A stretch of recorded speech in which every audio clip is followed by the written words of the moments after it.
अस्सलाम वालेकुम। अगर मैं कहूँ कि कुछ कंपनीज अपने शेयर होल्ड करने पर आपको पे करती हैं, no selling, no extra work, just cash deposited into your bank account, well इसको डिविडेंड कहते हैं। And today I will explain exactly how they work. So what is dividend? Dividend companies के profit का वो हिस्सा होता है जो टाइम टू टाइम कंपनीज अपने शेयर होल्डर्स के साथ शेयर करती हैं, और ये पैसे कंपनीज डायरेक्ट अपने शेयर होल्डर्स के बैंक अकाउंट में डिपॉजिट करती हैं। डिविडेंड दो तरह के होते हैं, interim dividend and final dividend. लेकिन इससे पहले हम एक चीज समझ लेते हैं। हर कंपनी 12 महीनों का एक फाइनेंशियल ईयर गुजारती है, जो कि कुछ कंपनीज के लिए यकम जनवरी से लेकर 31 दिसंबर या फिर यकम जुलाई से लेकर 30 जून तक का होता है। इस एक साल में कंपनीज 3 महीनों के 4 क्वार्टर गुजारती है, और हर क्वार्टर बाद यानी कि हर 3 महीने बाद कंपनीज अपनी फाइनेंशियल रिपोर्ट पेश करती है, और इन रिपोर्ट्स में कंपनीज अपना नफा या फिर नुकसान शो करवाती हैं। और अगर उन्होंने डिविडेंड देना हो वो भी कंपनीज क्वार्टर के एंड पर अनाउंस कर देती हैं।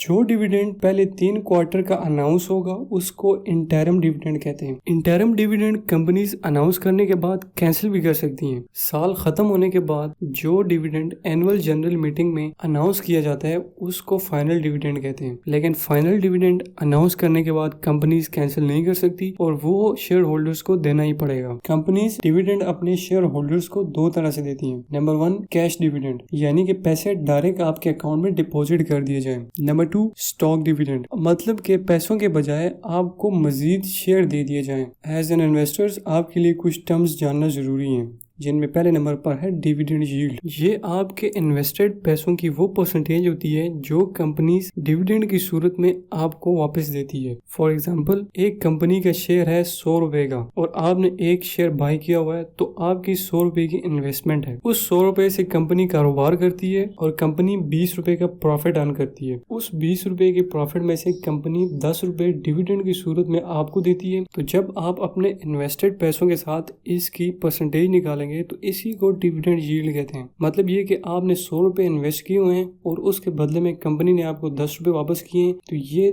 10% डिविडेंड यील्ड बनेगी। Number 2 dividend pay out ratio. सारी कंपनी अपना सारा प्रॉफिट शेयर होल्डर को नहीं देती, बल्कि कुछ हिस्सा अपनी ग्रोथ के लिए रखती हैं और कुछ हिस्सा अपने शेयर होल्डर्स को दे देती हैं, और यही कंपनी की अर्निंग टू डिविडेंड की परसेंटेज को पे आउट रेशो कहते हैं। अपनी प्रीवियस एग्जाम्पल के मुताबिक कंपनी ने 20 रुपए की अर्निंग में से आपको 10 रुपए डिविडेंड दिया था। इसी 20 में से 10 की परसेंटेज को पे आउट रेशो कहते हैं, और इस सिनेरियो के मुताबिक पे आउट रेशो 50% है। अगर आपने डिविडेंड हासिल करना है तो कुछ डेट्स यानी कि तारीखें आपने अपने ज़हन में रखनी है। सबसे पहले नंबर पर है डिविडेंड डिक्लेरेशन डेट। इस डेट को कंपनी डिविडेंड अनाउंस करती है, और ये भी अनाउंस करती है कि वो कितना डिविडेंड देंगी। Number 2 record date. डिविडेंड हासिल करने के लिए इस डेट को कंपनी के शेयर आपके पास होने चाहिए, या फिर ये भी कह लें कि इस डेट को कंपनीज की रिकॉर्ड बुक में आपका नाम होना चाहिए। लेकिन यहाँ पर एक मसला है। पाकिस्तान स्टॉक मार्केट चलती है T+2 के फार्मूला पर, यानी कि ट्रेडिंग डे प्लस 2